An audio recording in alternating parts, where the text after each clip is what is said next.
Assalamualaikum warahmatullahi wabarakatuh. Perkenalkan, nama saya Tasya Ofia Ulia, NIM 230913261125 dari Prodi S1 Administrasi Rumah Sakit Fakultas Ilmu Kesehatan. Baiklah, di sini saya akan menjelaskan rangkuman dari materi mata kuliah kewarganegaraan dari pertemuan 1 sampai 6. Konsep pentingnya kewarganegaraan.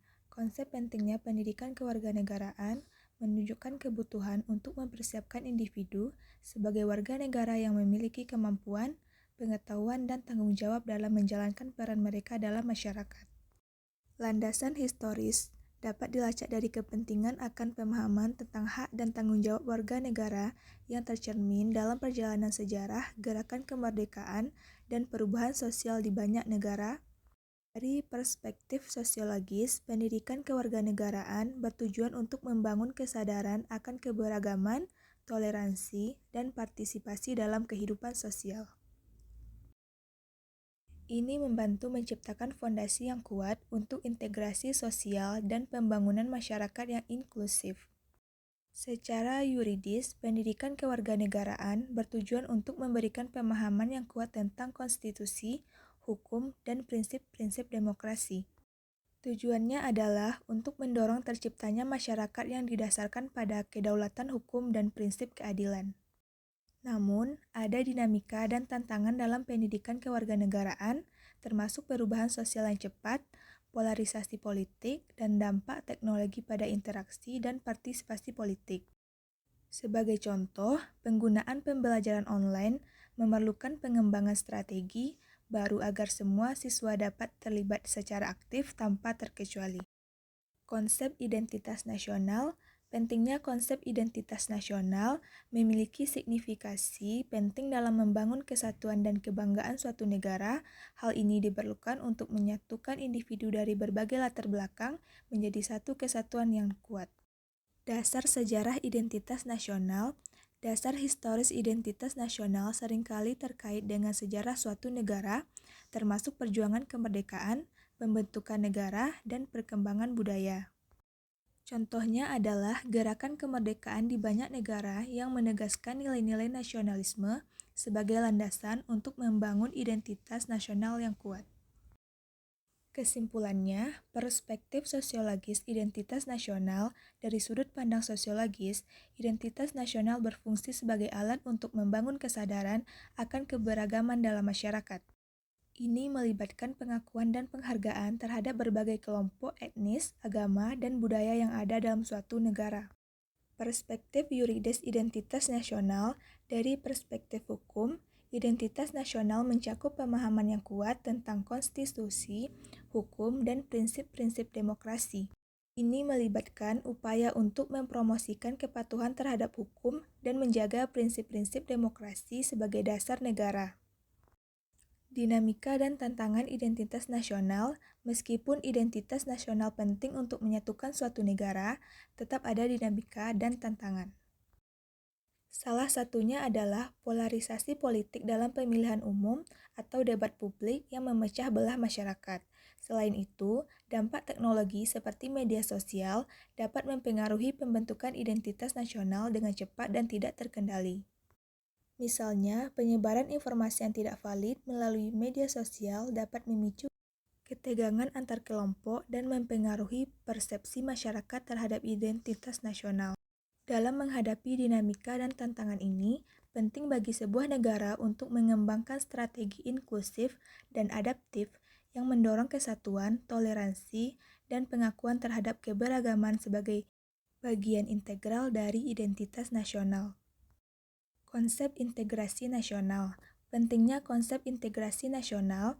Integrasi nasional menjadi krusial untuk menjamin kesatuan, stabilitas, dan kelangsungan hidup suatu negara. Tanpa integrasi yang kokoh, risiko disintegrasi sosial, konflik internal, bahkan pemecahan atau perpecahan yang merugikan dapat terjadi. Landasan historis integrasi nasional. Landasan sejarah integrasi nasional seringkali berakar dari perjalanan suatu bangsa, mencakup perjuangan kemerdekaan, proses pembentukan negara, dan perkembangan budaya. Contohnya di Indonesia, semangat perlawanan terhadap penjajahan dan semangat kebangsaan merupakan fondasi historis yang kuat untuk integrasi nasional. Perspektif sosiologis integrasi nasional.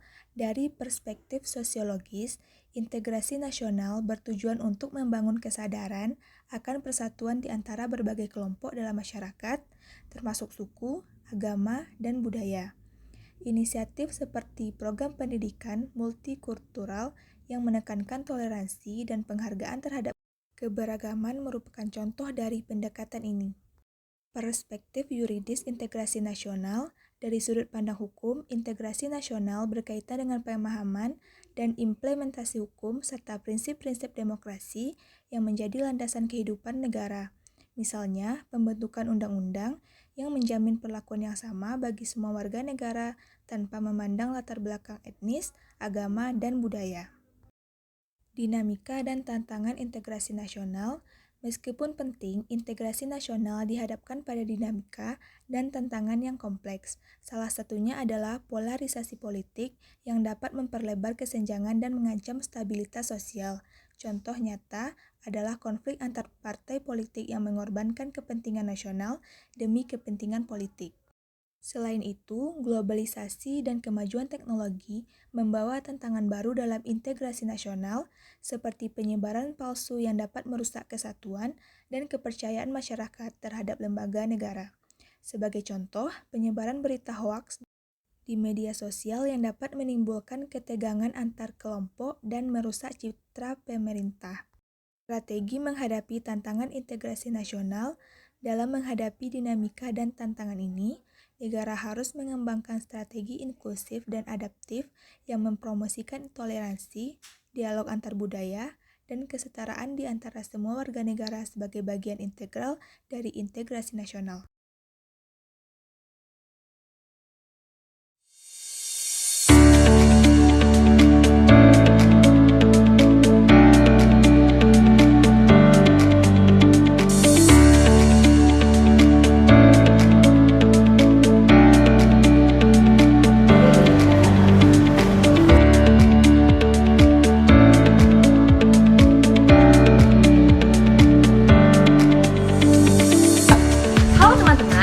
Universitas Muhammad Nasir Bukit Tinggi untuk penerimaan mahasiswa baru sudah dibuka loh.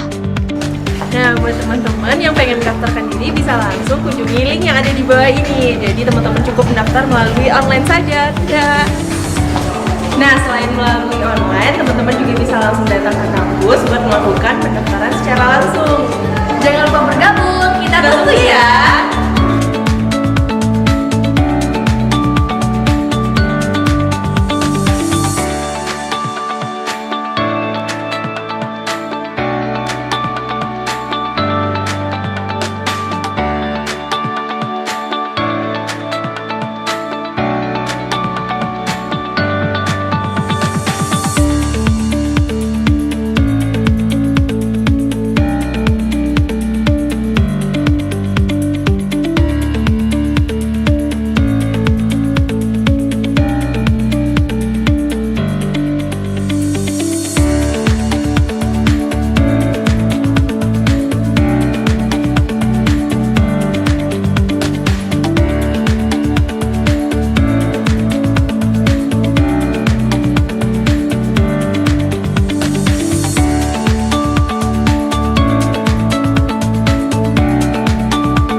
Universitas Muhammad Nasir Bukit Tinggi.